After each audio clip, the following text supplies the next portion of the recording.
Hello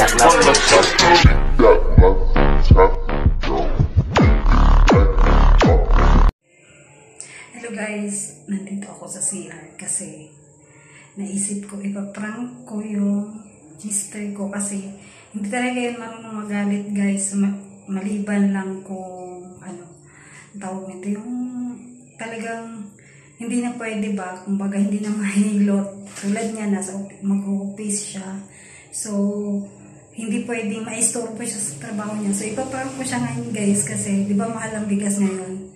Inutusan niya ako habang wala pa kami, hindi pa kasi kami.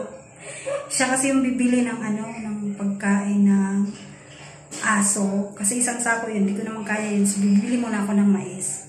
Ngayon ipagpalit ko yung lagayan ng bigas na Tapos yung bigas ng mais, ilalagay ko kukunin ko yung bigas na tawag to palay. Tapos ilalagay ko yung mais na para sa aso. Para, kunyari, nagkamali ako ng bili. So, watch me guys! Kung magagalit talaga siya. One eternity later. Nalagyan ko, manong mais na. Nanayawan. Pag-aprin ako, mais man.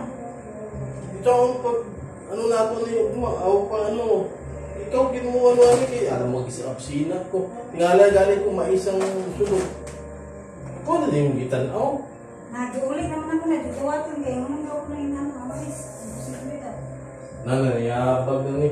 Kung ano yung gitanaw? Di kuha lang ka nagto ng mais. It's so Nasa tama.